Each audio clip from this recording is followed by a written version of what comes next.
Los cultos aquí son los miércoles a las 7 de la noche, para si alguien nos está viendo y no sabe, y los domingos a las 2 de la tarde. Continuaremos, amados, hablando de la providencia de Dios. Después que duramos un buen tiempecito ministrando sobre la creación, que Dios creó el universo, el cosmos, que tuvo una mano poderosa que lo creó. Pero entonces, después que Él creó el universo, hemos, por testimonio del Espíritu, creído que este tema es el más importante. Él crea y cuida. Providencia es cuidar y gobernar. Entonces Él gobierna sobre este mundo. Yo voy a leer otra vez, pero lo voy a hacer rapidito. La introducción la leí el miércoles pasado, el título de este estudio que apenas empezamos el miércoles pasado es la providencia de Dios. Los miércoles estudiamos teología. Una cosa es comentario bíblico. Comentario bíblico es usted busca un comentario y analiza, coge un capítulo, Mateo, un ejemplo, Mateo 5, y analiza versículo por versículo. Lo va comentando. Versículo 1, versículo 2. Teología es un tema ya, como la Trinidad es un tema teológico, la creación es un tema de teología, la divinidad es un tema de teología, la, la providencia ahora es un tema. Nosotros estudiamos el tema de la inspiración divina de las escrituras, eso es teología, la creación del hombre, el pecado es teología. Se coge un tema y se estudia ese tema con un análisis, un estudio sistemático de toda la Biblia para hacer una buena exégesis. Recuérdese que a veces que esos nombres cuando alguien no está estudiando la Biblia y para algunos los pastores y los teólogos es muy común. Entonces, para mí la mejor definición de hermenéutica, hermenéutica son todos los medios que uno usa, que el más importante de esos medios es el Espíritu Santo, eh, eh, lingüístico, semántico, etimológico, el origen de la palabra, los significados en hebreos, todos los medios, la cultura, eso es hermenéutica. Son los medios que uno utiliza.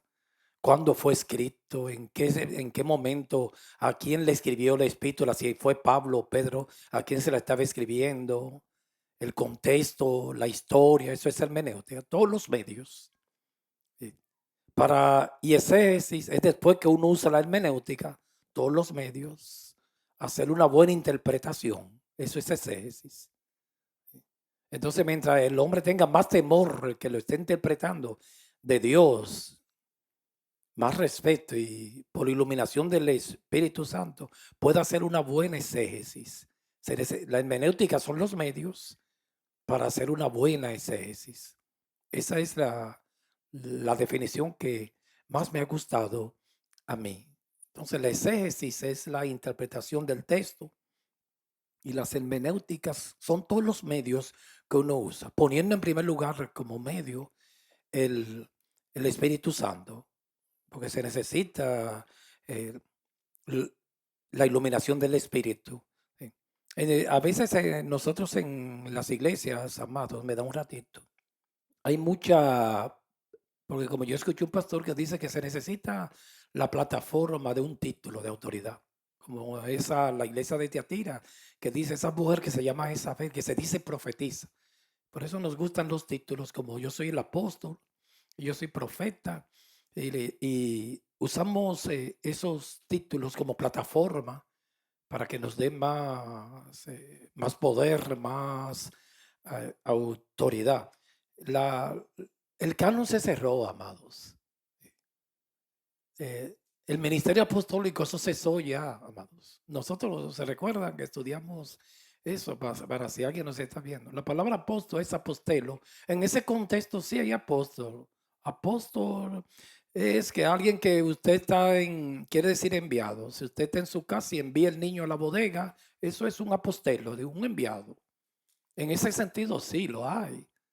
Y la palabra profeta, no como ministerio, profeta quiere, profecía es para, dijo Pablo, consolar, edificar y exhortar. Entonces yo ahora mismo estoy haciendo una función profética, estoy consolando cuando uno predica, exhortando, edificando. Pero esos ministerios apostólicos, proféticos, hermanos, ya no tienen sucesores, amados.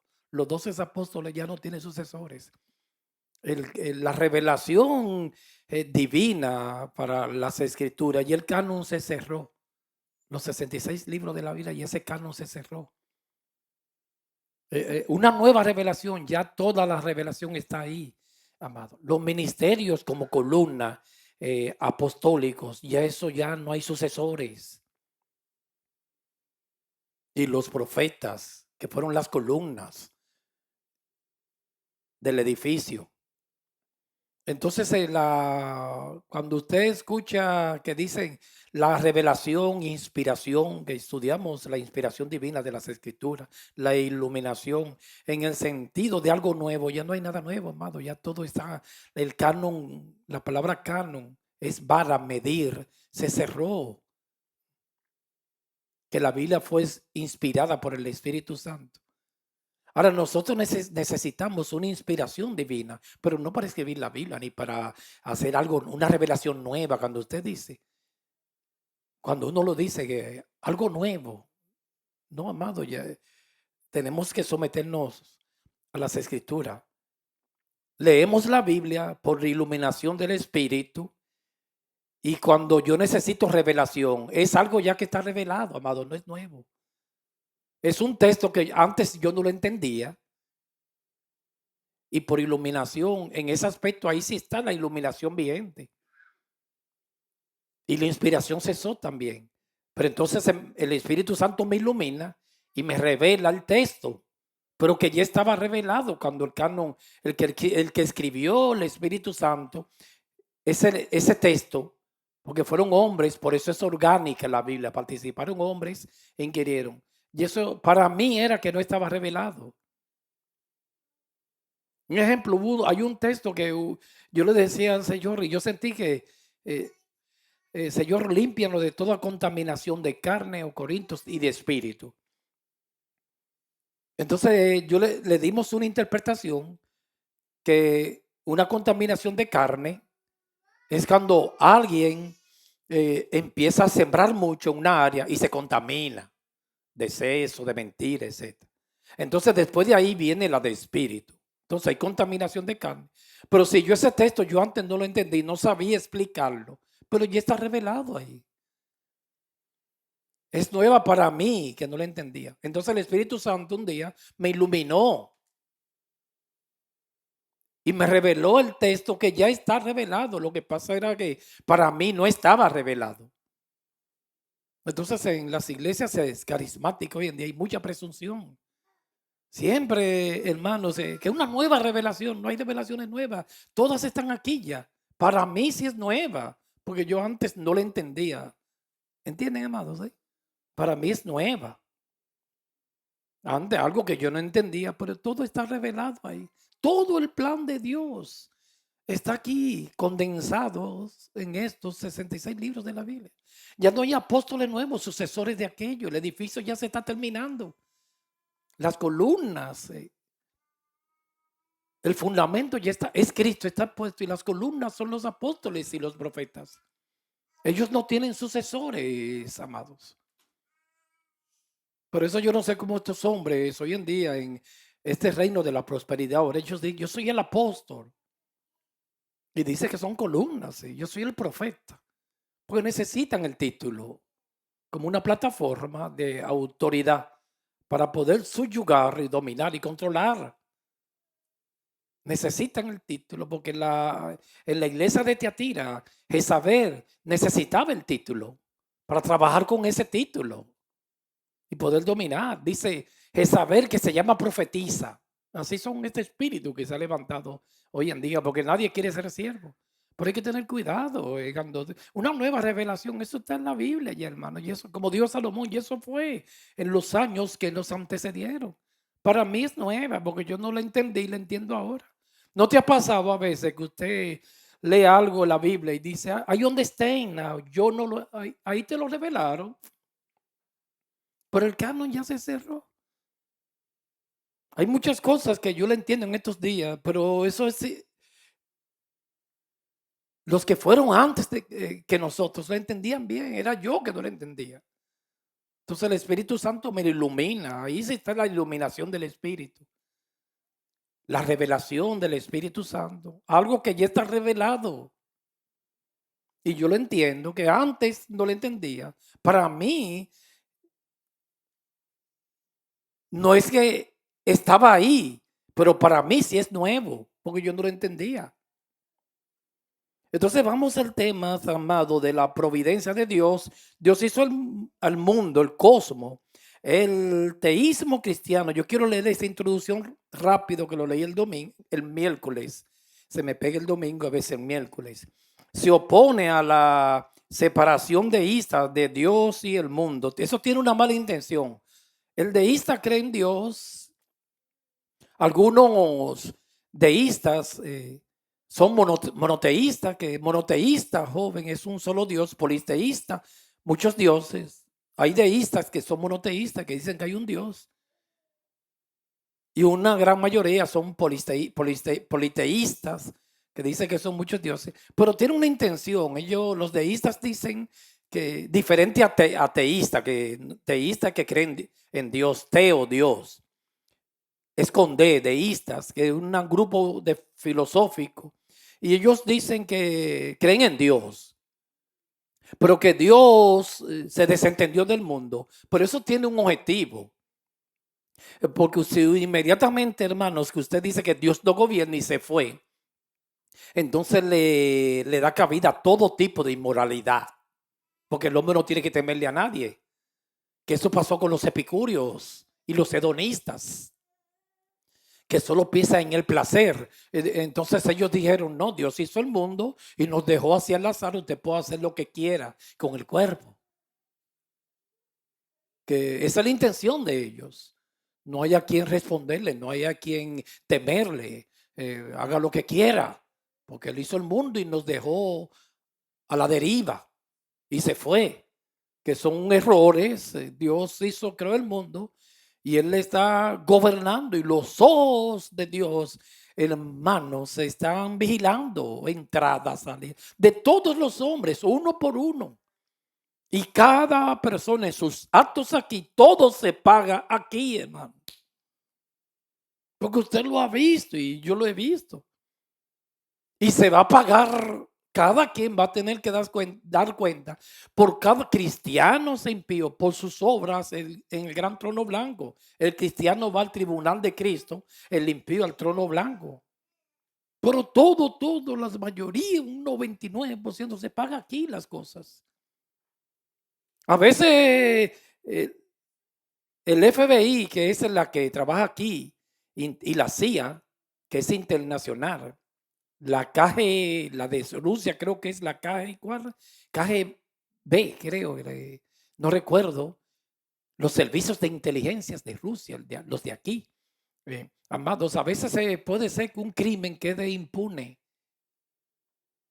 pero a la larga la pagan, porque ante los ojos de Dios todo está descubierto. Lo dijo Cristo, no hay nada encubierto que no haya de descubrirse. O sea, que él hizo el mundo y él tiene control de todo lo que se mueve aquí.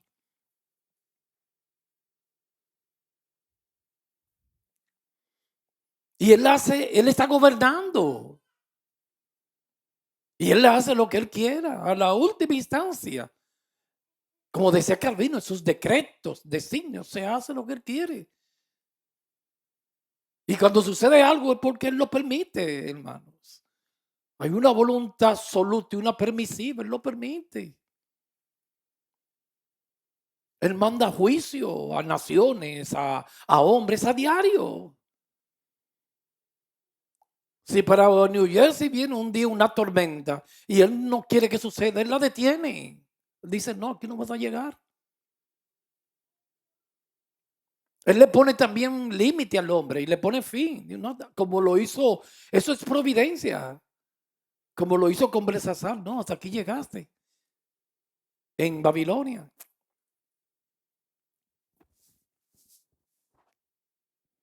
Entonces el objetivo de los epicúreos y deístas era eso, para que Dios está desentendido del mundo y no tienen que darle cuenta a nadie.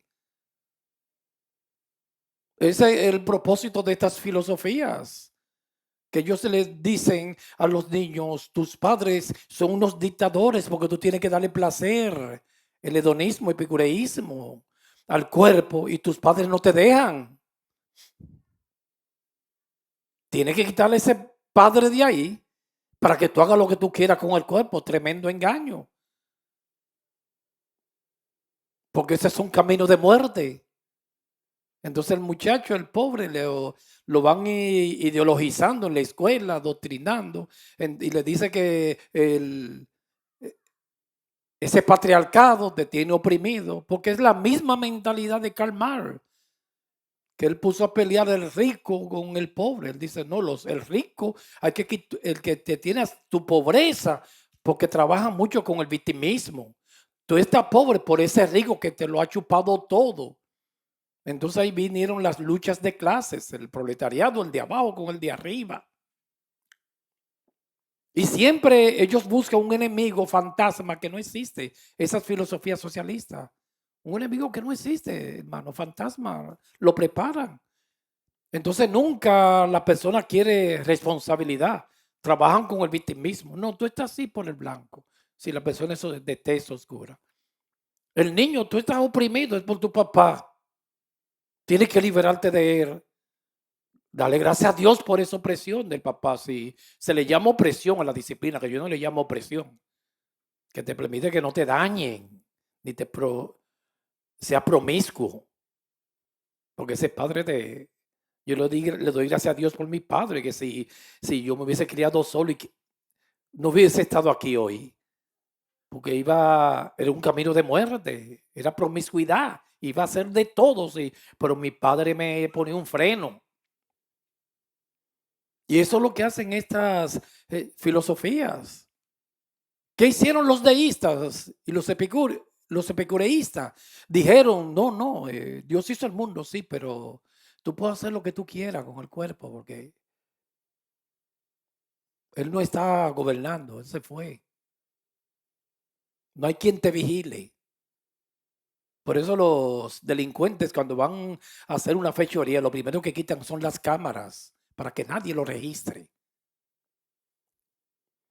Y estas filosofías, que es una lucha, no cultural también solo, es una lucha del bien con el mal. Por eso que quieren adoctrinar a los niños.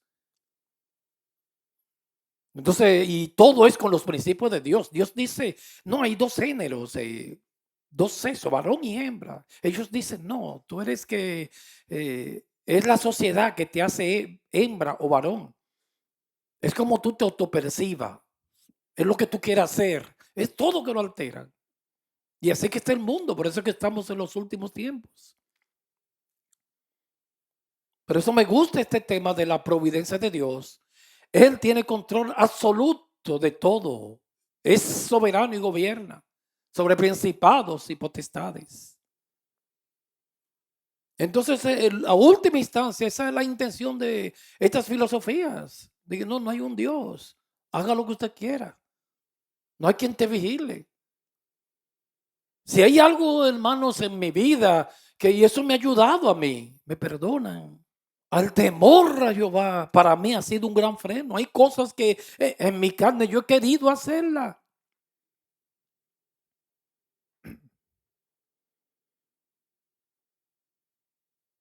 Hay momentos que, como dijo el apóstol Pablo, todo me es lícito, que yo he tenido cosas en mis manos que yo digo: si yo hago esto, según un análisis mío, digo, nadie nunca se va a dar cuenta, ni mi esposa, hermanos. Estoy solo en la habitación, no tengo nada que me registre. Los hermanos no se van a dar cuenta. Me perdona que sea tan práctico, tan claro. Yo lo puedo hacer ahora mismo. Puedo ponerle la que a la puerta de mi habitación. Nadie me va a saber. Apago el celular por si acaso no haya cámara que me registre. Porque ahora con la tecnología, a cualquiera lo graban y hace mucha extorsión con grabaciones, se puede hundir. Hay muchas ejecuciones y asesinatos morales hoy en día. Con una grabación de esa, te destruyen moralmente. Pero que hay cosas, hermano, que usted puede analizar y decir, no, yo puedo hacer esto, ejecutarlo, y nadie se va a dar cuenta nunca. Pero ¿y el Dios del cielo? Y ese es mi temor siempre. Lo primero que yo pienso, un acto mío en mi carne es en Dios. Porque hermano, Dios me está viendo mi entrar, mi salida, cuando voy al baño, lo que pienso. Porque los demonios no pueden entrar al corazón, pero Dios sí. Por eso los demonios cogen las palabras cuando sale de la boca. Como dice la Biblia, las aves del cielo toman la palabra y la llevan, pero el corazón solamente entra a Dios. Pero entonces, ¿cuál es mi freno? Que yo sé que yo tengo un vigilante, él me mira. Cuando termine el culto y salga por esa puerta, él me está mirando. Cuando llego a mi casa, él me observa. Yo estoy delante de la presencia de Dios 24 horas al día, no 23. No es solamente aquí. Entonces yo soy espectáculo al mundo espiritual, hermanos. A los ángeles y a los hombres. Hay cosas que los hombres no me van a ver, pero los ángeles me van a ver siempre. Entonces, una poca vergüenza en la habitación de la casa que yo ejecute, me da vergüenza con Dios. ¿Y cuál es mi freno? El temor a Dios, la providencia de Dios. Él vigila todo, amados. Puede ser que yo tenga una actitud contra un hermano y hable mal de él y nadie nunca se dé cuenta. Pero ya Dios me vio. Por eso el salmista decía, Señor, líbrame de los que me son ocultos. Porque estamos ante, como decía Juan Calvino, ante la presencia del Señor. Y eso ha sido mi Padre Celestial, un gran freno para mí. El temor a Jehová es mi freno.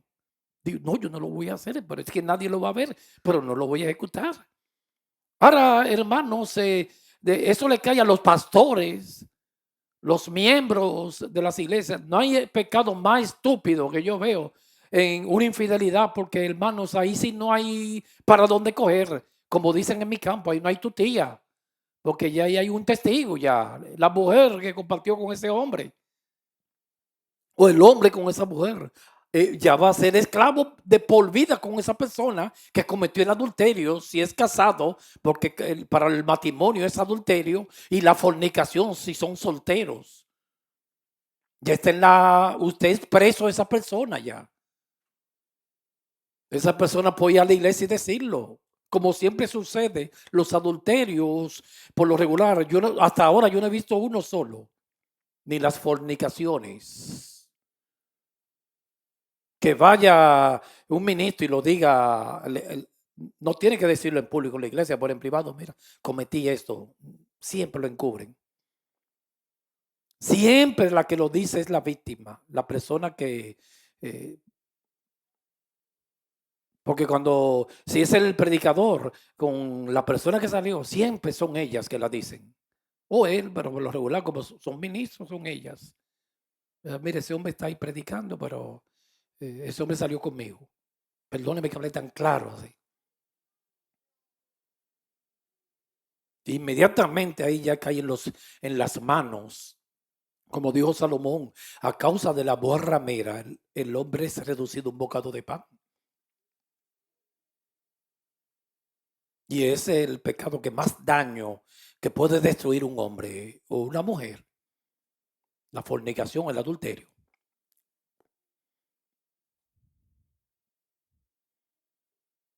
Pero para nuestras acciones y actos en la providencia de Dios, que es el tema, todo está descubierto ante Él.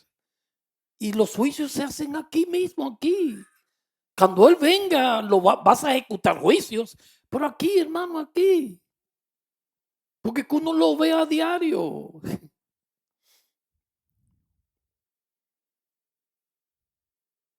Esos hombres de televisiones vulgares, usted lo ve, hermanos, como cuando le cae la mano de Jehová. Promiscuo, mujeres promiscuas. Usted lo ve. Cuando le cae ese juicio, lo que le dan es tiempo. Le dan mucho tiempo, pero la providencia de Dios, Él gobierna, Él cuida a sus criaturas, Él provee, pero Él tiene control absoluto de todo, de todo. Por eso me gusta ese tema. Él hizo el mundo y no lo dejó a la intemperie. Él está gobernando. Y se hace a última instancia lo que Él diga, hermanos. El medio ambiente Él lo cuida. Aunque estas filosofías crean ministerio para cuidar el medio ambiente, pero son para sacarle dinero al presupuesto y cobrar. Pero el que cuida el medio ambiente es Dios, aunque uno debe de ponerle su parte. Las injusticias, Él la toma en cuenta y hace justicia. El mundo entero está bajo los ojos de Jehová. Entonces esta filosofía deísta de que Dios hizo el mundo, tanto como a la confusión panteísta que dicen lo mismo, epicureísta, que Dios con el mundo lo hizo y se desentendió de él. Por tanto, la doctrina de la creación tiene que ser seguida inmediatamente por la de la providencia, como hicimos nosotros. Estudiamos la creación, ahora la providencia, en la cual el concepto bíblico de la relación de Dios con el mundo se define con toda claridad. El propósito yo puse aquí esta tarde de muchas de estas filosofías de separar a Dios del dominio absoluto del cosmos es para vivir una vida desenfrenada, ¿sabe? Proverbios 5:21. Hemos tenido un momento predicando aquí, amados. Me da un permisito. Predicando aquí, he dicho cosas que yo siento que no la estoy viviendo y me afecta. El Espíritu Santo me dice, tú no estás viviendo eso. Y me siento mal, porque para eso está el Espíritu Santo. ¿Qué hace el Espíritu? ¿Cuál es su función? Consolar, pero también redarguir de pecado, de justicia y de juicio. Me redarguye, me dirige, me guía, me consuela, me revela, pero me redarguye. La palabra me redarguye. Toda la escritura es inspirada por Dios y es útil para enseñar, redarguir, exhortar y corregir para que el hombre de Dios sea maduro y perfecto para toda buena obra. Digo Pablo a Timoteo, creo que primera de Timoteo capítulo 3, versículo 16. Toda escritura es inspirada por Dios y es útil, es eficaz. Y eso es lo que en esta carrera nos está capacitando. Proverbios 5:21, porque los caminos del hombre están ante los ojos de Jehová y él considera todas sus veredas. Todas sus obras él la pesa, hermanos. No de los cristianos solo, todos los hombres, de toda la humanidad, todos sus caminos están ante los ojos de Jehová. Él lo examina, lo observa, le pesa las obras. Eso es providencia, aunque no esté la palabra providencia, que no está en las escrituras, providencia. Todos mis caminos están ante los ojos de Jehová. Y claro, después que si uno es honesto y Dios le revela eso, hermanos, por Dios, le cae un gran temor. El temor mío ya no es ni delante de ustedes, ni que mi esposa me vea, ni que mis hijos me vean delante de Jehová. Pero es una persona que de verdad teme a Dios. Cuando peca, la primera expresión que le va a salir es pecado contra Jehová. Quizás nadie nunca se dé cuenta, pero Jehová lo sabe todo. Como dijo José allá en Egipto, como yo le voy a hacer esto a Dios. Potifar, si él me está mirando y no tampoco se merece eso.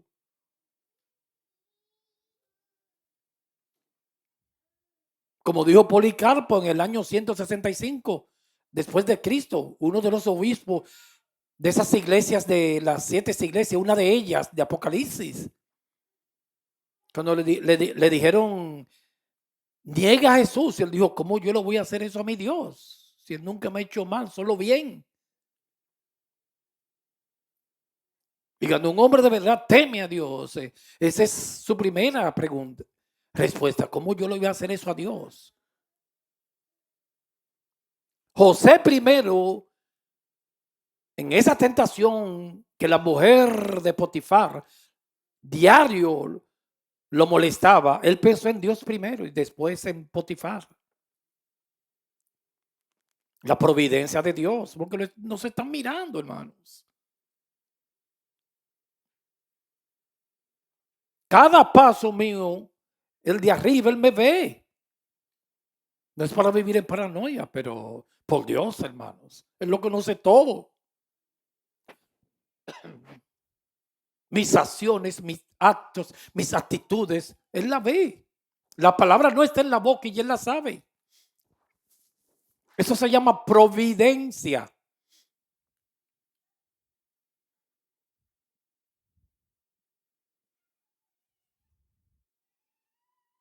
Y aquí en Proverbios 5:21 dice, porque los caminos del hombre están ante los ojos de Jehová. Y él considerar es pesar todas sus veredas. La prueba, no, esto está mal, esto está bien. No, yo voy a arreglar esto. No, yo voy a permitir esto. No, lo voy a quitar del medio. No voy a diezmar esta área. Él consideró los actos de Nínive. Yo digo, lo voy a destruir. Si no se arrepienten, que eso es un decreto permisivo.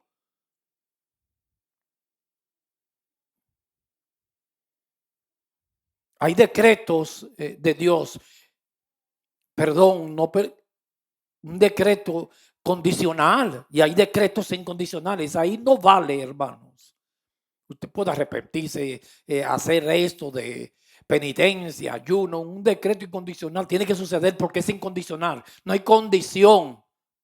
El de Nínive fue un decreto condicional. Si usted se arrepiente, yo no lo destruyo. Pero a Nínive lo estaba mirando. Y la corrupción era enorme en Nínive.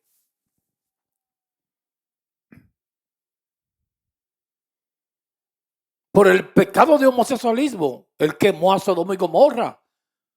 Eso es un antesala a lo que son los juicios de Dios. Debe de caer un temor a la humanidad.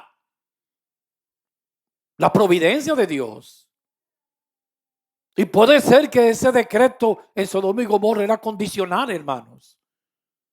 Porque Abraham fue el mediador. Y él dijo, Señor, si hay 50 sustos, tú lo destruyes. Era condicional. Oye, ¿por qué? Porque él dijo, no. 645 tampoco. No habían 45 justos en Nínive. Entonces la Biblia dice el espíritu de Sodoma. O sea, que el homosexualismo es un espíritu, no es una tendencia, hermanos. Porque a veces yo escucho pastores que quieren decir las obras de la carne de Gálatas. Una cosa es una obra de la carne y algo es un espíritu y alguien que esté enfermo. Una obra de la carne es adulterio, fornicación, un deseo que el hombre siempre va a tener ahí. Celo, contienda, herejías, borrachera. A la carne le gusta todo eso. Pero usted no puede confundir una obra de la carne con una enfermedad psiquiátrica, ya con un espíritu. Un homosexual está enfermo, amados. Hay que amarlo, pero es un espíritu de Sodoma. No es una obra de la carne de Gálatas, se convierte en obras. Un ludópata es un enfermo, hermano, eso no es obra de la carne. Una obra de la carne es cuando alguien se aíra, se puede vivir con él. Un ludópata es una persona que hipoteca la casa para jugarlo, porque no puede estar tranquilo, sino eso todo lo juega, la comida, los alimentos, los ingresos de la casa, destruye un hogar, porque todo es juego de azar y juego y juego. Y solamente siente placer cuando lo pierde todo ya. Eso no es obra de la carne, hermano, es un enfermo. Y es una enfermedad. O se puede decir contaminación ya. Un pirómano que para sentir placer tiene que ver fuego. Ese hombre hay que tenerlo en la cárcel, es un problema. El pirómano, los pirómanos no, por favor, hermano, entiéndame, no todos. Pero, ¿cuál es la profesión que más le gustaría a un pirómano? Hermano, claro, es el bombero. Bombero apaga fuego. Porque ahí sí va a haber fuego ahí. Pero el pirómano te enciende una casa y llega un orgasmo viendo el fuego, ¿sabe? Eso no es obra de la carne, hermano. Eso es psiquiatría ya, pura y dura. Un loco, hermano. A veces uno tiene que cuidarse con las obras que menciona Pablo de la carne, las tendencias. Un psicópata, eso no es obra de la carne, y un hombre ya enfermo, trastornado, que es un peligro para la sociedad. Pero con las obras de la carne, para eso es que hay dominio propio, se puede vivir. La envidia es una obra de la carne. Una persona siempre te va, aunque usted madure, te va a llegar un poquito de envidia, porque eso es obra de la carne. Eso está en la carne. El celo, la soberbia, el deseo al sexo opuesto. Usted puede ser pastor, no se puede vivir un misticismo y puede ser el hombre más espiritual y un momento dado puede ver una mujer y te va a gustar porque esa es tu naturaleza, como una mujer viceversa, lo que es una obra de la carne, adulterio, fornicación. Lo que hay que evitar es que se consuma y tener dominio propio. Digo, no, déjame alejarme de eso, pero eso es obra de la carne. Pero hay algo, hermano, que ya es una enfermedad. El homosexualismo es una enfermedad, no es ni siquiera tendencia, una enfermedad. Un espíritu que penetró a alguien de Sodoma y Gomorra.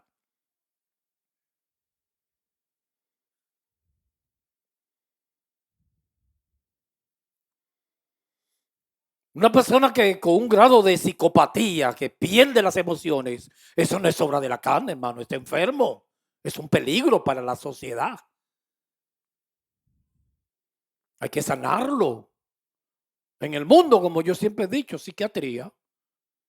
Porque usted no lo van a llevar al psiquiatra de que por una envidia, porque va a haber que llevar todo el mundo. O por chismoso no lo van a llevar al psiquiatra, hermano. No, esa mujer, usted lo ha visto, un psiquiatra. Esa mujer está aquí porque es muy chismosa. ¿Y qué va a hacer el psiquiatra? Digo, pero va a ver que todo el mundo es chismoso.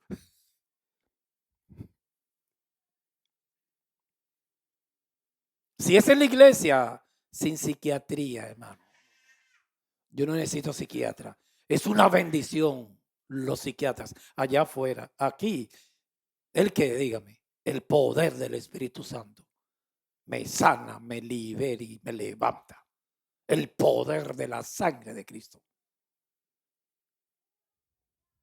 El Espíritu Santo, usted lo ha visto y yo lo he visto. Entonces el decreto de Sodoma y Gomorra fue condicional. Y Abraham fue bajando como intercesor. Y si hay 20, si hay 10, digo, es que no hay ni 10. Si hay 10, yo no lo destruyo.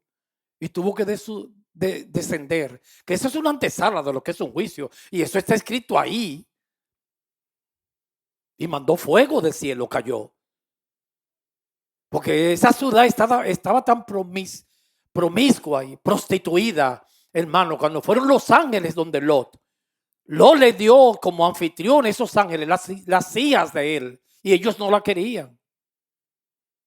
perdón, los homosexuales de Sodoma, cuando fueron los ángeles,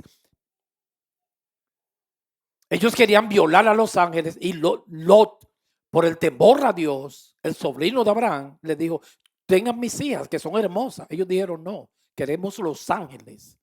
Y ahí ya dijo Dios, aquí no se puede hacer nada. Y mandó fuego del cielo. Son fundamentos del reino. La justicia y los juicios también. Eso es providencia. Por eso fueron decretos condicionales. No, si aparecen 20 justos, no la quemo. Pero no habían 20, hermano, ni 10. Una ciudad completamente corrompida. Ahora, un decreto desde la eternidad incondicional, ahí no vale, hermano. Ahí no hay condición ni que usted se arrepienta o no se arrepienta. La segunda venida de Cristo, hermano, eso no depende del evangelista, no sea humanista. Hay que sacarle el humanismo de la iglesia. Eso es un decreto que Dios da. Él tiene hora y fecha cuando Él va a venir a buscar su iglesia, las bodas de Cordero. Ya la invitación está preparada. Le están regando en el Espíritu las invitaciones. Así como las bodas se preparan las invitaciones al gran banquete. Puede ser que a usted le llegó la invitación y ni cuenta se ha dado. De esas invitaciones, esas tarjetas de invitaciones, estamos en la última vigilia de la noche y eso la está repartiendo el Espíritu Santo. La boda del Cordero viene pronto. La apostasía es el aviso. Y la maldad y el pecado que son aumentados como nunca. Yo no creo que este planeta soporte 20 años más, hermano. No lo creo. ¿Cómo va? Como dice Isaías, si no hubiera sido por un remanente, vendríamos a revolcarnos como Sodoma y Gomorra. Ya de aquí a 5 años te va a ver las gentes practicando el sexo, la inmoralidad en las calles. Usted lo va a ver, que no se va a poder ni caminar en los subways. Aquí se está viendo en New York. El hombre está desenfrenado y depravado, hermanos. El de hoy en día. Por eso la oración del cristiano siempre es: guárdame de este mundo malo y perverso. Jesús dijo, es una generación mala. Y Pablo le añadió, es una generación mala y perversa.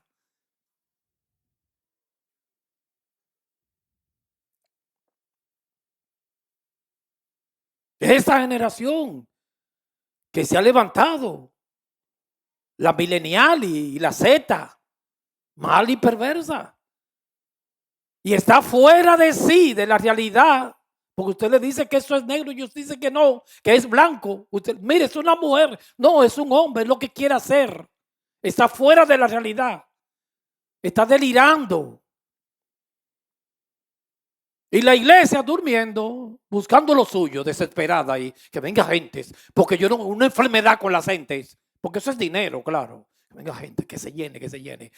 Hermanos, por favor, esos asientos tienen que verse llenos todos. Y no, Dios lo sabe, yo no estoy buscando nada de este mundo, pero aferrado al mundo, como los moluscos, las sanguijuelas que chupa sangre. Aunque el término providencia, eso yo lo leí el miércoles, no se encuentra en la escritura. La doctrina de la providencia es, sin embargo, eminentemente bíblica, aunque no esté el término, como dijo Luis Berro. Este vocablo se deriva del latín providentia, que corresponde al griego pronoia. Estas palabras significan principalmente presciencia o prevista. Esa sí está en la Biblia, Primera de Pedro capítulo 1, versículo 2. Versículo 2. Providencia es sinónimo de presciencia. Entonces yo quiero aclarar ahí, hermano, que presciencia es un atributo de Dios. ¿Estamos bien ahí? Y quiere decir conocer de antemano. Ahora, en Primera de Pedro, le hemos explicado aquí, capítulo 1, versículo 2, ahí presciencias no está como atributo, como dicen los arminianos, que Él te conoce de antemano Si tú lo vas a aceptar o lo vas a rechazar. Ahí no está como atributo. Ahí está como un decreto. Presencias tiene dos significados. Cuando es un decreto, un acto divino, entonces no es conocer de antemano, es elección, predestinación. Ahora, cuando presencias es como atributo, quiere decir conocer de antemano. Pero es cuando si está como un decreto divino, ya no es conocer de antemano, eso quiere decir predestinación. En primera de Pedro 1:2 no dice conocer de antemano, según su presencia nos eligió. En el contexto está hablando de decreto, de un acto divino. Está hablando ahí de predestinación. Esa es una buena exégesis, con una buena hermenéutica de la Biblia. Como Dios se lo reveló a Calvino, a los reformadores. Hay que saber cuando usa presencia, que es conocer de antemano, a cuando usa presencia como un acto divino, que quiere decir elección, predestinación. Ahí no está hablando que él te conocía y si tú ibas a ser cristiano, porque eso no lo, hermano, hay que sacarse eso, hay que desintoxicar a la iglesia, que la iglesia ha creado pero tremendos anticuerpos, está inmunizada contra esa doctrina, no quiere recibirla. En la salvación, hermano, usted no hace nada, hermanos, ni yo. Es una predestinación desde antes de la fundación del mundo. Él me salvó. Lo que se llama elección y doctrina espantosa, como dijo Calvin, porque yo estaba muerto y él llega a mi vida y me resucita. Ni siquiera se acepta, yo lo recibo. Y los que lo recibieron, dijo Juan. Entonces ahí está hablando de elección, presencia, no de conocer de antemano. Ahora, presencia es sinónimo de providencia, que también en el contexto, en determinado contexto, quiere decir gobernar, cuidar, proveer, y eso es providencia.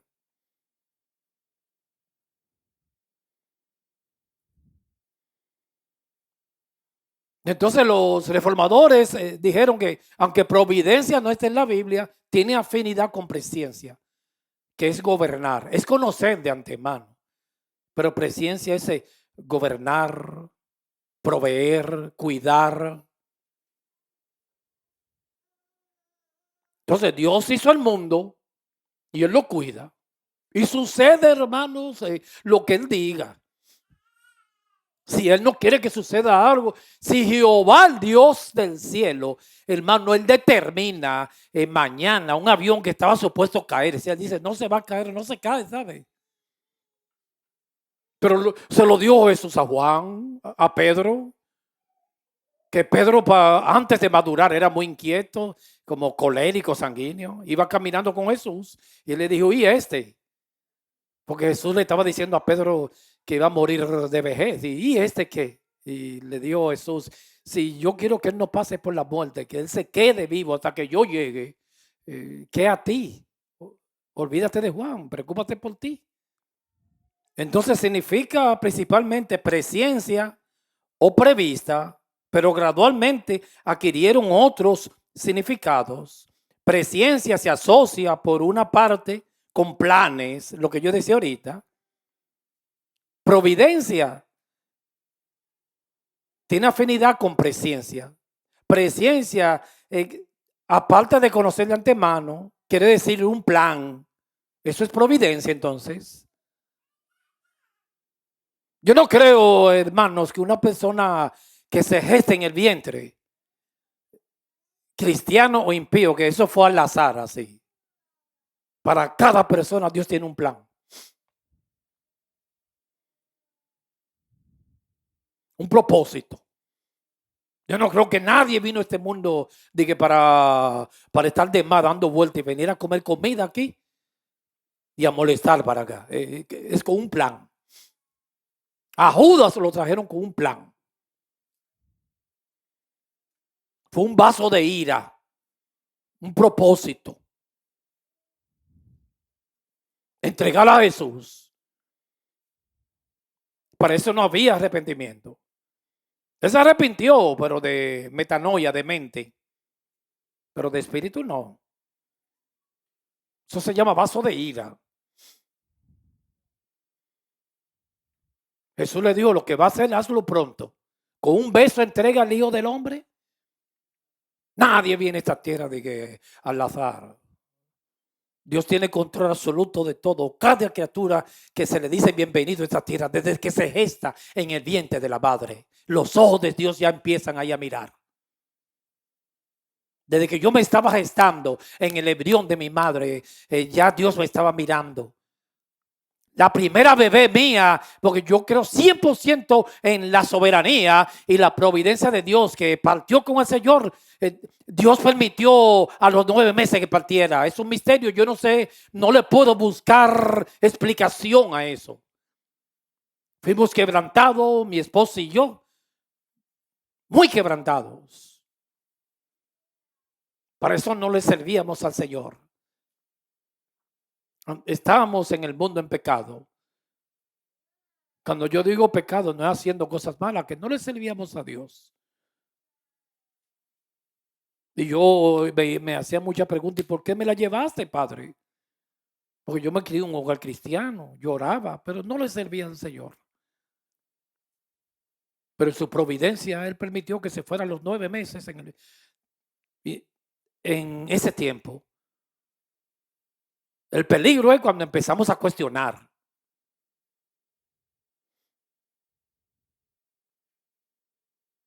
Yo no sé de qué me libró o no sé nada de eso. Pero que yo sé que si Dios quiere, hermano, ella no se muere, ¿sabe? Se dice que el cordón umbilical le estranguló en el vientre de ella. Me perdone que hable tan crudo, porque eso le todavía hace más de 30 años, porque ya nació el año de ella, ya la delaté. Como dice una sierva aquí, papi, no diga el aniversario tuyo que me está delatando. No, que ya yo porque ya nació al año del matrimonio. Ellos dicen, cumplimos 45 años de casado. Ya la gente sabe que tiene 46, nene.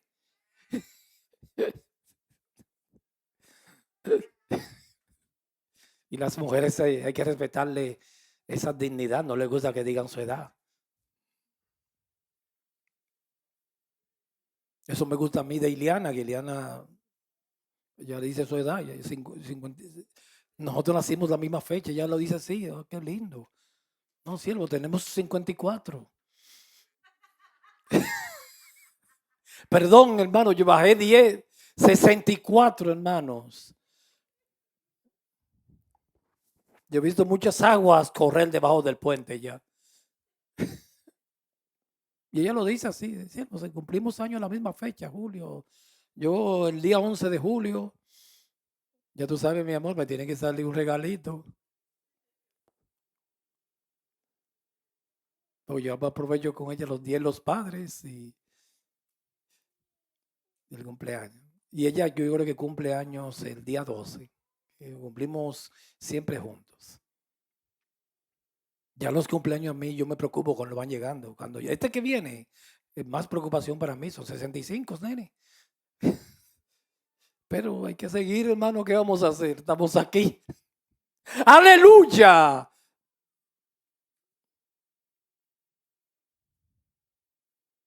El día de mi último suspiro y el tuyo, Dios, hermano, lo sabe. Tranquilo. Hay que estar, creerle a Dios. Él lo sabe. Ahora hay un misterio, hay personas que acortan sus días y otros se le alargan. Pero Dios tiene una fecha, Dios tiene una fecha. Ni me voy antes ni después del día ya. Que no.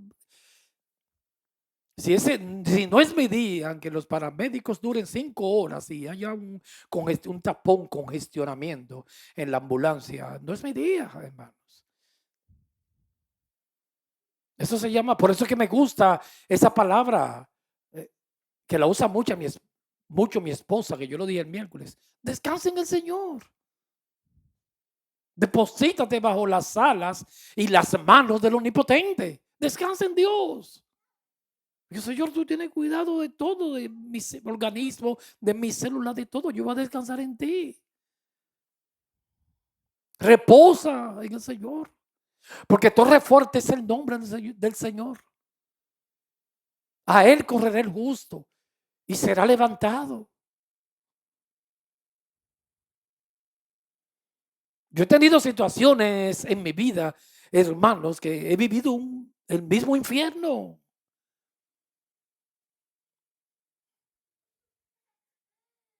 Que me han sucedido cosas inevitables. Yo decía, iba a llegar esto, lo inevitable, y llegó.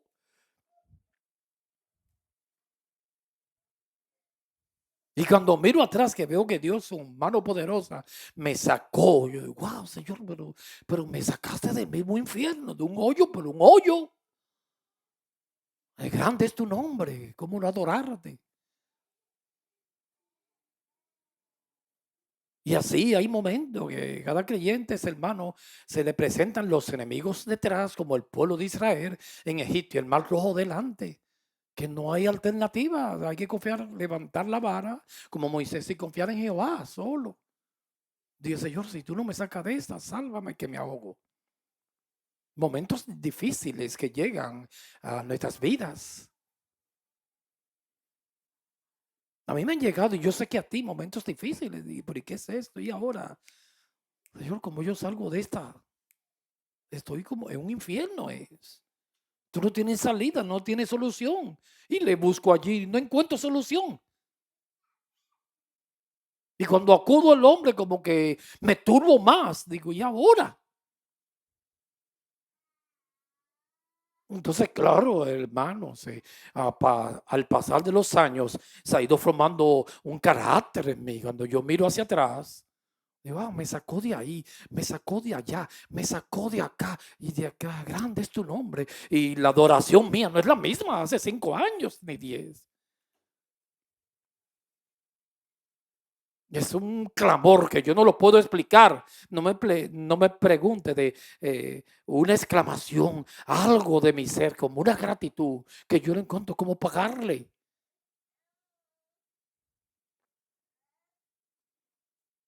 Como cuando que ahí yo tengo la marca.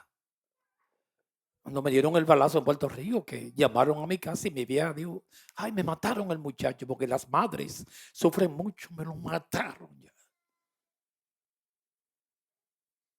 Y cada vez que me recuerdo de eso, digo, oye, pero me sacaron fue de la misma muerte, del intensivo, con mano poderosa, me sacó de ahí. Entonces la adoración, a medida que Dios me va sacando de esos momentos de oscuridad, va aumentando esa gratitud a Dios. Ya la adoración mía no es la misma que hace 5 años o 10 años, ha aumentado más. Es como un adorarte, Señor. Gracias por todo.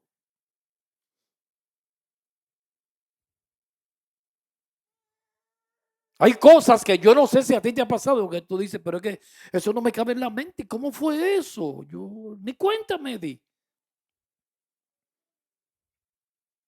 Con nuestros hijos también, como Dios lo ha ido guardando. Yo digo, por esto es inexplicable. Eso es el Espíritu Santo. Los que se han casado, aquí hay padres que sus hijos todos se han casado, porque si yo me pongo analizado con la mente, la razón no me cabe y Dios lo ha casado a todos con buenos compañeros, buenas compañeras, le está sirviendo al Señor. Como dijo David, ¿quién soy yo? Por eso siempre aferrémonos al Señor, porque torre fuerte es su nombre, a él correrá el justo y será levantado. El momento más oscuro de tu vida, de nuestras vidas. Por eso, así como mis hermanos cuando viajan, siempre me gusta ir donde Dios. Y cuando regresan, gracias, Señor, por lo trajiste, o hablaste de ese vuelo, el avión, lo trajiste bien. Gracias, Padre, gracias. A veces se me olvida, no te voy a hablar mentira. Pero ay, Señor, se me olvidó. Gracias, Padre, gracias. Que lo guardaste, gracias. Yo siempre pregunto, ¿cuándo llegaron? Ya? Llegamos, ay, gracias, Padre. Porque esa es la función nuestra como pastor, como anciano ustedes de la iglesia. Ese, no es una función así fácil. Es que los problemas tuyos sean míos, es llevar la carga de todo de todos. Una persona que se considere pastor es aquel que por eso no es una función, no la tenga en poco esa función. Es una persona que tiene que olvidarse de él para pensar en el problema del otro.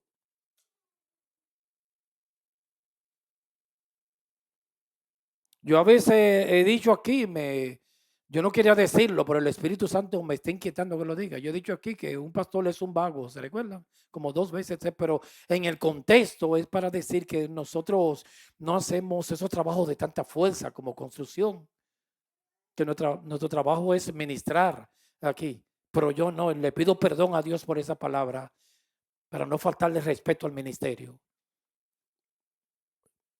Un ministro trabaja más que cualquier persona en una fábrica. Porque tiene que estar el día entero en la palabra, pensando en el otro. El problema del otro es de él. Un ejemplo, me perdona, hermano, decirlo público. Aquí hay siervos que aparte de su trabajo secular, perdón, tienen que dedicarle al ministerio como 20 horas a la semana. Yo no sé cómo la sacan, pero tienen que hacerlo. Y eso hay que verlo con una ofrenda a Dios, sin recibir nada, hermanos.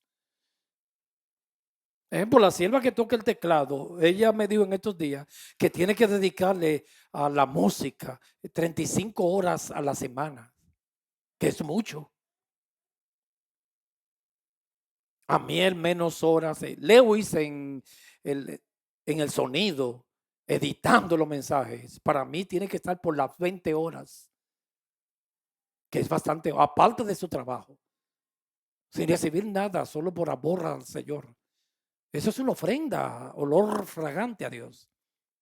Pero se trabaja, no son vagos.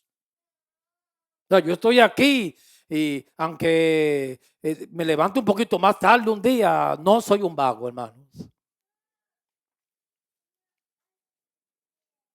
A veces los sábados voy y por eso le pido perdón a Dios público. No me da vergüenza. No quería citar eso, que yo lo he dicho. Digo, no. Alguien me dijo, no, corrígete eso. Y yo sí recibo eso de pastorear es mucho sacrificio. A veces pero en paz. Yo me paso todo el sábado estudiando la Biblia para el domingo y preparándome. Si llegó una visita, no, ya, yo comparto.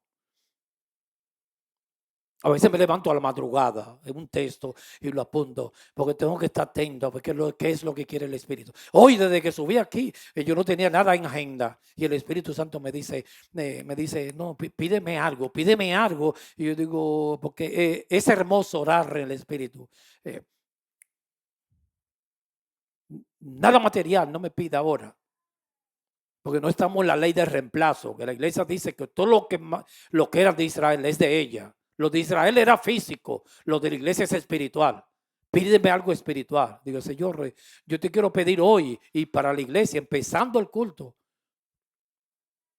te daré lo mejor de mi vida. No te lo he dado todavía, pero ese es mi anhelo. Te lo quiero dar, lo mejor de mi vida. Y ahí fue que el Espíritu nos dijo, cántenme esa alabanza.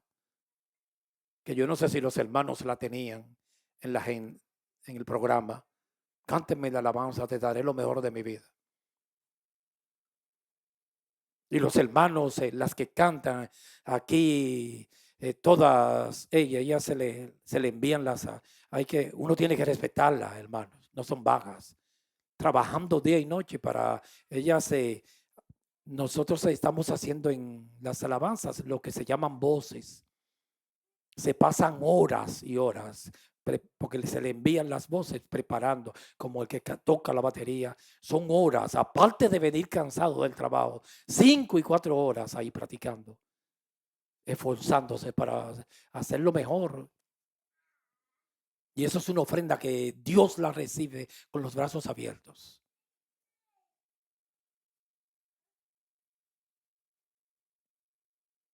Ellos le envían las alabanzas y empiezan a practicarla para hacer voces, segunda voz, melodía, una voz alta, etcétera, etcétera. El que predica tiene que dedicar horas. Hay momentos que 5 horas, 8 horas. Yo he sentido en la predicación que tengo que estar al tanto de todo en la política, lo que está pasando en el mundo, para no ignorar lo que está pasando. Y eso, todo es sacrificio, todo. Un problema de un hermano, ya yo me involucro porque ese es el espíritu de un pastor. Si es pastor, espiar, como hizo David cuando censó el pueblo. Él dijo, Señor, mátame a mí, que habían muertos muchos, el ángel de Jehová de Israel. Y David se puso al frente, hermano. Ese es un pastor. Él dijo, Señor, el que pequé fui yo. ¿Y por qué lo está matando a ellos? Mátame a mí mejor. Eso es un pastor. O sea que la función pastoral hay que tratarla con mucho respeto y dignidad. Yo la menosprecié. No lo dije, creo que más de 3 veces yo decía que era un vago y le pido perdón público a Dios. Es una función de mucha dignidad y respeto. Y coger una persona que llega a la iglesia destruida, una restauración que lo hace el Espíritu Santo, y verlo cuando se levanta, un trabajo, una función espiritual, intercediendo. A veces los pastores no duermen de noche intercediendo por las ovejitas. Señor, mira, ahora mismo yo creo que está saliendo del trabajo, guárdala, envía ángeles, por favor, cuídalos, Señor. Un pastor que no sea asalariado, que no ande detrás del dinero de las gentes,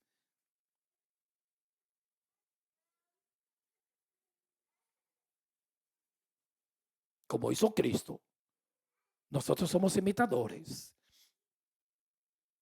Eso es espiar. Espiar es que yo merecía la muerte, Él murió por mí. Eso es espiar. No, como congregación, hemos tenido familia entera, situaciones, hermanos que todavía el día de hoy yo no me explico cómo lo sacó de ahí. Un día me puse una situación que pasamos, es privado analizarle cómo sacar, cómo fue, porque eh, jurídicamente no tenía ni pie ni cabeza este problema y eso fue fuerte para mí. No era yo que lo estaba pasando, era una familia aquí. Yo digo, wow, Señor, por favor, eso me han ayudado bastante, me han levantado el brazo, tenga misericordia, por favor, Señor, no sé cómo, porque eso es un problema que no se puede resolver, pero, y puso sus manos y lo resolvió. Pues esa es la función de los pastores, no es cualquier cosa, hermanos. Por eso el Espíritu me reprendió y me dije, yo no quería enfrentarme a eso, pero me lo sacó ahora. Me dijo, no, ten cuidado.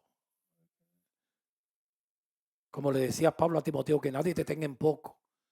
Ejerce la profesión con dignidad.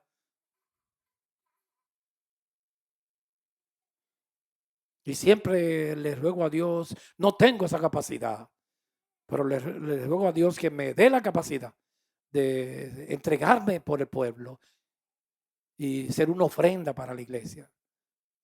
Que no ande detrás nunca de la lana, de la leche, ni de la carne. Que le entregue mi vida al Señor y a mis hermanos.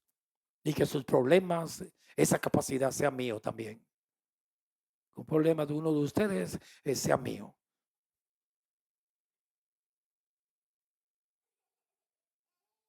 Bendito sea el nombre del Señor. Yo creo que el tiempo ha avanzado, por eso es que los estudios continuaremos el miércoles con el estudio de la providencia de Dios. Oremos, Padre, en el nombre de Jesús, recibimos tus consejos. Muchas gracias porque tú nos hablas y nos ministra al corazón. Muchas gracias. Escribe estas palabras en nuestros corazones con cincel de hierro y punta de diamante. Llévanos bien a nuestros hogares. Los jóvenes que están en sus universidades, mañana llévalo bien. Dale mucha sabiduría. Guarda a nuestros jóvenes, nuestros adolescentes. los niños, los adolescentes que mañana van hacia sus escuelas. Bendecimos esas escuelas, recintos escolares, sus profesores, en el nombre del Padre, del Hijo y del Espíritu Santo.